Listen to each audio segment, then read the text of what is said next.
സർക്കാരിന്റെ സത്യപ്രതിജ്ഞാ ചടങ്ങിൽ സർക്കാർ ഉദ്യോഗസ്ഥർ പ്രോട്ടോകോളും സുരക്ഷാ നിർദ്ദേശങ്ങളും ലംഘിച്ചെന്ന പോലീസ് റിപ്പോർട്ട്. വിശദമായ അന്വേഷണത്തിനായി ഡിജിപി തിരുവനന്തപുരം സിറ്റി പോലീസ് കമ്മീഷണറോട് റിപ്പോർട്ട് തേടി. സത്യപ്രതിജ്ഞാ ചടങ്ങിനിടെ അനുവാദമില്ലാതെ കയറിയവരുടെ ഫോട്ടോയും വീഡിയോകളും ശേഖരിക്കാനും നിർദ്ദേശം നൽകി. വിവരങ്ങളുമായി ജ്യോതിഷുണ്ട്. ജ്യോതിഷ്, ഈ സത്യപ്രതിജ്ഞാ ചടങ്ങ് തന്നെ നമ്മൾ കണ്ടതാണ്. എത്തരത്തിലാണത് പുരോഗമിച്ചതെന്ന്?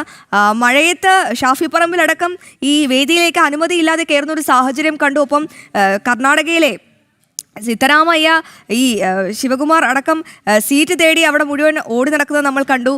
സുധാകരനാകട്ടെ സ്പീക്കറിന് തൊട്ടപ്പുറത്ത് വന്നിരിക്കുന്നതും ഒക്കെ നമ്മൾ, ഗവർണറിന് തൊട്ടപ്പുറത്ത് വന്നിരിക്കുന്നതൊക്കെ നമ്മൾ കണ്ടതാണ്. എന്തായാലും ഇപ്പോൾ ഈ ഒരു കാര്യത്തിലും അനിശ്ചിതത്വമാണ്. എന്തൊക്കെ കാര്യങ്ങളാണ് ഇപ്പോൾ പുറത്തു വരുന്നത് ഇതുമായി ബന്ധപ്പെട്ട്?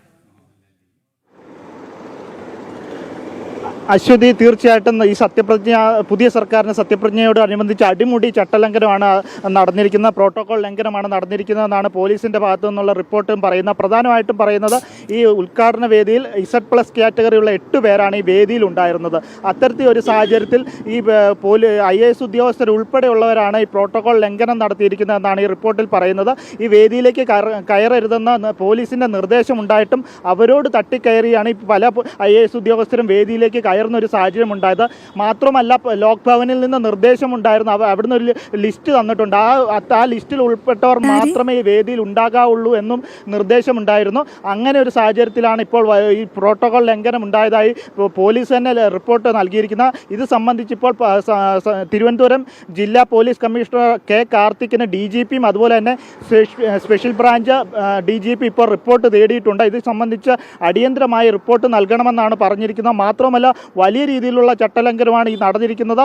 ഇതിനെതിരെ ഇപ്പോൾ വലിയ രീതിയിലുള്ള നടപടികൾ ഉണ്ടാകണം. പിന്നീട് ഈ പോലീസ് ഇപ്പോൾ ഇത് സംബന്ധിച്ച് കേസ് എടുത്തെങ്കിലും സംസ്ഥാനത്തെ മുഖ്യമന്ത്രിയും അതുപോലെ തന്നെ ആഭ്യന്തരമന്ത്രിയുടെ നിർദ്ദേശത്തെ തുടർന്നായിരിക്കും തുടർ നടപടികൾ ഉണ്ടാവുക എന്ന് നമുക്ക് വ്യക്തമാകുന്നുണ്ട്. കാരണം സംസ്ഥാനം ഭരിക്കുന്ന മുഖ്യമന്ത്രിയുടെ സത്യപ്രതിജ്ഞയോടനുബന്ധിച്ച് തന്നെയാണ് ഇത്തരത്തിലൊരു പ്രോട്ടോകോൾ നടന്നിരിക്കുന്നത്. അതുകൊണ്ട് തന്നെ ഈ എല്ലാ കാര്യത്തിലും ചിട്ട ഉണ്ട് എന്ന് പറയുന്ന മുഖ്യമന്ത്രി VD സതീശൻ ഈ കാര്യത്തിൽ എന്താണ് നടപടി എടുക്കുക, എന്താണ് VD സതീശൻ്റെ നിലപാടെന്നും അറിയേണ്ടതുണ്ട്. എന്താണേലും അടിമുടി ചട്ടലംഘനമാണ് നടന്നിരിക്കുന്നത്. വിവിധ സംസ്ഥാനങ്ങളിൽ നിന്ന് മുഖ്യമന്ത്രിയും ഉൾപ്പെടെയുള്ള ആളുകൾ എത്തിയ ഒരു വേദിയിലാണ് ഇത്തരത്തിലുള്ള അടിമുടി ചട്ടലംഘനം നടത്തിയിരുന്നത്. മാത്രമല്ല, VIP-കൾ കടന്നു പോകേണ്ട വേദിയിലടക്കം MLA-മാരുടെ അണികൾ വരെ കയറി നിന്നതിൻ്റെ സാഹചര്യത്തിൽ ഗ്രീൻ റൂമിലൂടെയാണ് പല VIP-കളും വേദിയിലേക്ക് എത്തേണ്ട ഒരു സാഹചര്യം ഉണ്ടായത്. അതുകൊണ്ട് തന്നെ അടിമുടി ചട്ടലംഘനമാണ് പുതിയ സർക്കാരിൻ്റെ സത്യപ്രതിജ്ഞയോടനുബന്ധിച്ച് വേദിയിൽ ഉണ്ടായിരിക്കുന്നത്. അശ്വതി, ജ്യോതിഷ്, അത് തന്നെയാണ് UDF സർക്കാരിന്റെ സത്യപ്രതിജ്ഞാ ചടങ്ങിൽ ചട്ടങ്ങളെല്ലാം കാറ്റിൽ പറത്തിക്കൊണ്ടുള്ള ഒരു സത്യപ്രതിജ്ഞാ ചടങ്ങാണ് നടന്നത്. എന്നാൽ സർക്കാർ ഉദ്യോഗസ്ഥർ പോലും പ്രോട്ടോകോളും സുരക്ഷാ നിർദ്ദേശങ്ങളും ലംഘിച്ചെന്നാണ് പോലീസിന്റെ റിപ്പോർട്ടിൽ ഇപ്പോൾ വ്യക്തമായിരിക്കുന്നത്. വിശദമായ അന്വേഷണത്തിനായി DGP സിറ്റി പോലീസ് കമ്മീഷണറോട് റിപ്പോർട്ട് തേടിയിട്ടുണ്ട്. ജ്യോതിഷാണ് വിവരങ്ങൾ പങ്കുവച്ചത്.